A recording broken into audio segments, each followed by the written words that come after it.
உண்மையா தேவனை ஆராதிப்பதுன்னா எவ்வளவு சத்தமா துதிக்க முடியுமோ, கை தட்டுறது சத்தமா, எவ்வளவு சத்தமா கை தட்ட முடியும் அவ்வளவு சத்தமா கை தட்டணும். ஆமா, அதுதான் உண்மையா ஆராதிக்கிறது. என்னால முடியும், ஆனால் இப்படித்தான் தட்டுவேன்னா நீ திருட கண்ண. ஆராதனை வீரர்கள் எப்படி இருக்க வேண்டும்? சபையில் பரிசுத்த ஆராதனை எப்படி இருக்க வேண்டும்?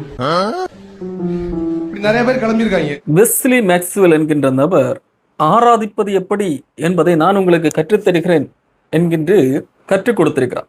இந்த வித்தியாசம் எல்லாம் தெரிஞ்சாதான் நம்ம ப்ராப்பரா வர்ஷிப் பண்ண முடியும், வர்ஷிப் லீட் பண்ண முடியும். ஜான் ஜெபராஜ் போன்ற நபர்கள் செய்வது போல ஆராதிக்க கூடாது என்று பேசியிருக்கிறார். நிறைய பேர் சொல்றாங்க எங்க வாலிபர்களுக்கு அதான் பிடிக்கும், போ ஆடு. அவர் வரமாட்டாரியா, உன் ஆராதனையில் அவர் இருக்க மாட்டாரியா, பிசாஸ் தான் இருப்பான். உண்மைதான். ஜான் ஜெபராஜ் போன்ற நபர்கள் மக்களை என்டர்டெயின்மெண்ட் பண்ணுவதற்காக மக்களுக்கு பிடித்தமானபடி சில கேளிக்கைகளை நடத்தி அதை ஆராதனை என்று சொல்லுகிறார்கள். அது தவறு தான். அதே வேளையிலே இந்த வெஸ்லி மேக்ஸ்வெல் போன்றவர்கள் நாங்கள் தான் சரியாக ஆராதனை செய்கிறவர்கள், நாங்கள் உங்களுக்கு சரியானதை கற்றுத்தருகிறோம் என்கின்ற பெயரிலே இன்னொரு விதமான தவறான நடத்தைக்கு தான் கொண்டு செல்கிறார்கள். இந்த நபர் பாடல் பாடுவதுதான் ஆராதனை என்கின்ற எண்ணத்தை தன்னுடைய மனதிலே வைத்துக்கொண்டு நான் சொல்லுகிறபடிதான் ஆராதிக்க வேண்டும், அதுதான் உண்மையான ஆராதனை என்கிறது போல இந்த நபர் பேசியிருக்கிறார். அதிலே அவர் சொல்லுகிற முக்கியமான காரியம், ஆராதனை என்றால் மெதுவாக சாந்தமாக பாடுவது. ஃபர்ஸ்ட் எடுத்தோன்னா நம்ம பாடுறோம்ல துதி பாட்டு, நல்ல அடி போட்டு 4/4 2/4 பாடி என்ன வேணா பாடலாம், சந்தோஷமா நல்ல மகிழ்ச்சியோட சத்தமா பாடலாம். பட் வர்ஷிப் சாங்கும் போது நல்ல சாஃப்ட் ஆயிடணும், மியூசிக் எல்லாம் சாஃப்ட் ஆகி ஜனங்கள் தேவனா அந்த இடத்துல போய் நம்ம டிஸ்டர்ப் பண்ணக்கூடாது. ஃபர்ஸ்ட் இந்த சாங் பாடுறோம், நல்ல jumping song with dancing what ever maybe, நல்ல ப்ரைசிங் சாங், உற்சாகமாக பாடணும். அதை போய் சோகமாக பாட ஏசு நல்லவர் இப்படியே பாடணும். கடைசியா பரிசுத்தர்னு பாடும்போது, அன்பு குருவேன்னு பாடும்போது எல்லாம் சாஃப்ட் ஆகணும். ஜனங்களும் ஆண்டவரை பார்த்து உண்மையை ஆராதிக்கணும். முதலாவது வேகமான பாடலை பாடுவது, அடுத்த கட்டமாக மெதுவான பாடல்களை பாடுவது. அப்பொழுதுதான் மக்கள் கடவுளோடு ஒன்றிப்பார்கள், அதுதான் ஆராதனை என்கின்ற அடிப்படையில் பேசியிருக்கிறார். இது சரியா என்று கேட்டால் தவறு. பாடல் பாடுவது தவறல்ல, ஆனால் அப்படி பாடல் பாடுவதனூடாகத்தான் கடவுளிடத்திலே ஒரு மனிதன் சேர முடியும், அதுதான் ஆராதனை என்று சொல்லி இவர் கற்பிக்கிறார் அல்லவா, அது தவறு. இவர் சொல்லுகிறார் இப்படி அவர்கள் கடவுளோடு ஒன்றிக்கக்கூடிய அந்த நிலைமையிலே மியூசிக்கை அடித்தால் அவர்களுக்கும் தேவனுக்கும் இடையே அந்த உறவு கட்டாகிவிடும் என்று வேறு பேசிக் கொள்ளுகிறான். அந்த நேரத்துல போது அடிச்சான் வை, அவன் அப்பதான் கனெக்ட் ஆயிருப்பான், டப்புனு கனெக்ஷன் போயிடும். நான் ரொம்ப சீரியஸா பேசுறேன். மைக் ஆப்ரேட் பண்றவங்களுக்கு விசேஷமா ஜெபம் பண்ணணும். ஏன்னா நல்ல கனெக்ட் ஆகி தேவ பிரசனத்தில் அது மைக்ல ஓட போகும், இவன் கனெக்ஷன் கட் ஆயிரும். அப்பெல்லாம் நம்ம கையை வச்சு கவனமா இருக்கணும். பரவச அனுபவத்திலே அந்த மெலோடி பாடலை பாடி இசையினூடாக லயித்திருக்கிறது தான் ஆராதனை, அதுதான் தேவ உறவு. அந்த வேளையிலே கட்டாமண்டா என்று சொல்லி இசையமைத்தால் கடவுளோட உறவு துண்டிக்கப்படும் என்பதாக இவர் பேசுகிறார். இதுதான் இவர்களுக்கு தெரிந்த ஆராதனை. அன்புக்குரியவர்களே, இது எல்லாமே நம்மை நாமே திருப்திப்படுத்திக் கொள்வதற்காக மனிதன் கண்டுபிடித்த வழிமுறைகள். இப்படி மெலோடியாக பாடலை பாடி அப்படியே ஆழ்ந்து உமக்கு சிங்காசனம் வைத்திட உம்மை தொழுகிறோம் தேவரே ஓ ஷாரபாரபா, இப்படி பின்னணியில மெலோடியாக இசை, இழையோடும் இசை, கட்டாமட்டா என்று அடிக்கிற இசை இல்லை, இதைத்தான் ஆராதனை என்று சொல்லி இவர் கற்பித்துக் கொண்டிருக்கிறார். இது ஆராதனை அல்ல. இப்படி பாடுவது தவறா என்று கேட்டால் தவறல்ல, ஆனால் இப்படி பாடிவிட்டு இதுதான் ஆராதனை, இதுதான் சரியான ஆராதனை என்று சொல்லி இவர் சொல்லுகிறார்களா, இது தவறு என்று சொல்லுகிறேன். ஆராதனை என்பது இதை தாண்டி அப்பாற்பட்டது. உண்மையிலே தேவனோடு தொடர்புள்ள ஒரு மனிதனை எந்த விதமான கடாமுடா இசையோ அல்லது மைக்கின் இறைச்சலோ தேவனோடுள்ள கனெக்ஷனை கட்டாக்காது. காரணம், ஆராதனை என்பது இவர் சொல்லுகிறபடி இப்படி சாஃப்டான பாடல் பாடுவதல்ல, அது அதற்கு மேலானது. அடுத்ததாக முக்கியமான கட்டம், இயேசு கிறிஸ்து சொன்னார்லவா, தேவனை தொழுது கொள்ளுகிறவர்கள் ஆவியோடும் உண்மையோடும் அவரை தொழுது கொள்ள வேண்டும் என்பதாக. உண்மையோடு தொழுது கொள்ளுகிறது என்பது என்ன தெரியுமா? உண்மை என்றால் சத்தியம், சத்தியத்தோடு ட்ரூத், வேதாகமத்தின் அடிப்படையிலே ஆண்டவருடைய வார்த்தையின் அடிப்படையிலே நாம் அவரை தொழுது கொள்ள வேண்டும் என்று சொல்லி வெஸ்லி மேக்ஸ்வெல் சொல்லுகிறார். சரி, ஆனால் கொஞ்ச நேரத்தில் அவர் மாற்றி விடுவார், தான் பேசினதற்கு எதிராகவே அவர் பேச ஆரம்பிப்பார். அது எதுவாம்? சத்தமாக பாடுவதுதான் உண்மையோடு ஆராதிப்பது. உண்மையா தேவனை ஆராதிப்பதுன்னா ஆமென், நாமாக விடுதலையோடு, அதாவது எவ்வளவு சத்தமா துதிக்க முடியுமோ. ஆராதிக்கும் போது ரொம்ப அப்படியே செத்த பொண்ண மாதிரி உட்காந்துருப்பான். முடிஞ்ச நல்லா இருக்கீங்களா, சாப்பிட்டீங்களா, வாங்க போலாம் அப்படின்வான். அட பாவி, இவன் பேசுவானான்னு அப்பதான் எனக்கு தெரியுது. அப்ப ஆராதிக்கும் போது மௌன சாமியாரா இருக்க வைக்கிறது பிசாசு. சத்தமா ஆராதிக்கணும், சத்தமா பாடணும். தொண்டை போனாலும் பரவாயில்ல, வேகமாக கைதட்டி இவர் காட்டுகிற ஆக்ஷன்ஸ், இவர் சொல்லுகிற செய்கை, அதையெல்லாம் காண்பித்தால்தான் உண்மையோடு ஆராதிப்பதா. கை தட்டுறது சத்தமா, எவ்வளவு சத்தமா கை தட்ட முடியும் அவ்வளவு சத்தமா கை தட்டணும். ஆமா, அதுதான் உண்மையா ஆராதிக்கிறது. ஸோ உண்மையா ஆராதிங்க. ஆக்ஷன்ஸ் நான் சொல்லி கொடுத்தேன்ல, இந்த எக்ஸ்பிரஷன்ஸ், கை உயர்த்துறது, உண்மை நீங்களே உயர்த்துங்க. எழுந்து நிற்பது, சாஷ்டாங்கமாக விழுந்துவது, இதெல்லாம் உண்மையா. உண்மையின்படி ஆராதிப்பது, சத்தியத்தின்படி ஆராதிப்பது, கடவுளுடைய வார்த்தையின்படி ஆராதிப்பது என்றால் இதற்கு கொடுக்கிற விளக்கம் இது. இவர் சொல்லுகிறபடி செய்யாவிட்டால் அது பொய்யா, அவர் கள்ளனா. கை தட்டுறது சத்தமா, எவ்வளவு சத்தமா கை தட்ட முடியும் அவ்வளவு சத்தமா கை தட்டணும். ஆமா, அதுதான் உண்மையா ஆராதிக்கிறது. என்னால முடியும், ஆனால் இப்படித்தான் தட்டுவேன்னா நீ திருட கள்ள. எங்கதான் படிச்ச?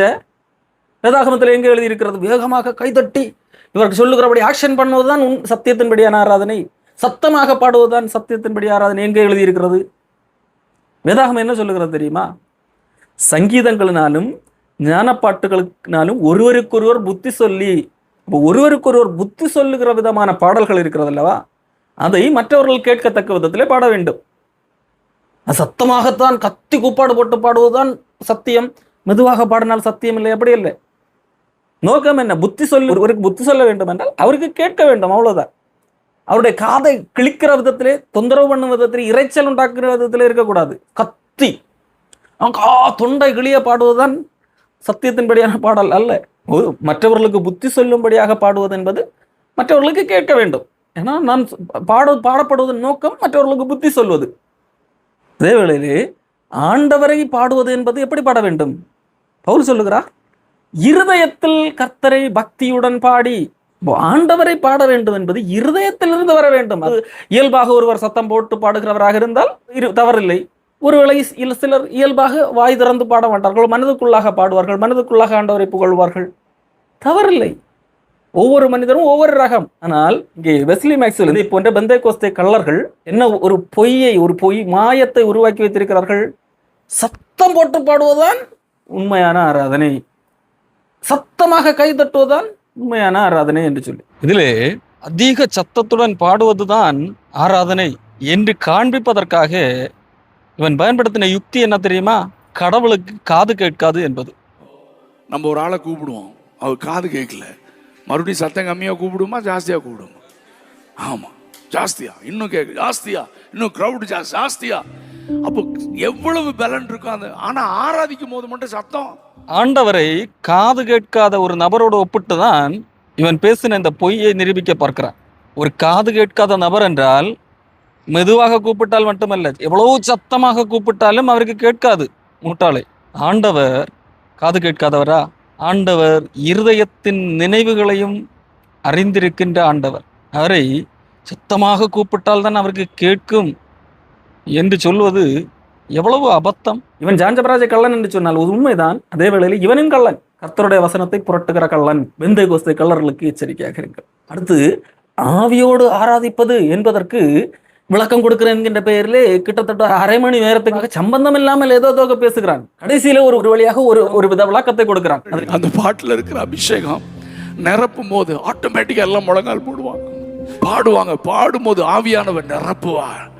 ஆராதிக்க ஆராதிக்க ஆராதிக்க சத்தம் பயங்கரமா, தொண்டை கிளியும், சத்தம் பயங்கரமா வரும்.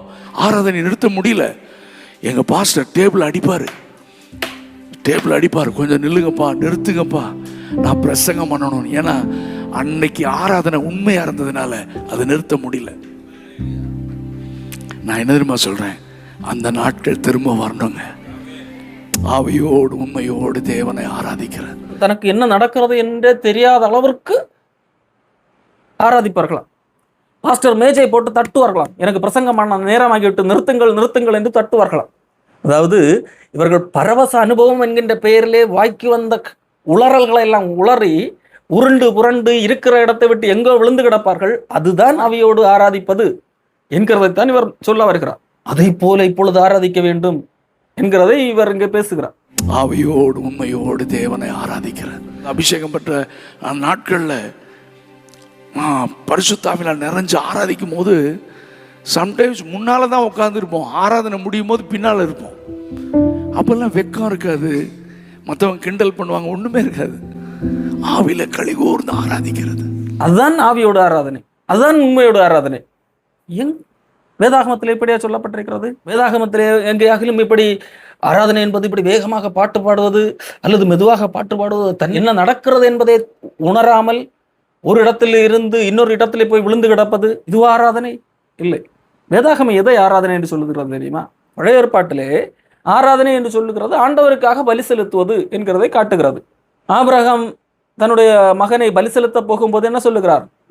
நான் ஆண்டவருக்கு ஆராதனை செய்ய போகிறேன், அதாவது ஆண்டவரை தொழுது கொள்ளப் போகிறேன் என்பதாக சொல்லுகிறார். உண்மையிலே ஆராதனை என்பது ஆண்டவருக்கு பலி செலுத்துவது. பலி என்றால் ரோமர் புஸ்தகம் 12ஆம் அதிகாரம் 1ஆம் வசனம் தெளிவாக சொல்லுகிறது, நம்மை ஜீவ பலியாக ஆண்டவருக்கு ஒப்பு கொடுப்பது, உயிருள்ள பலியாக நம்மையே ஆண்டவருக்கு ஒப்பு கொடுப்பதுதான் ஆராதனை.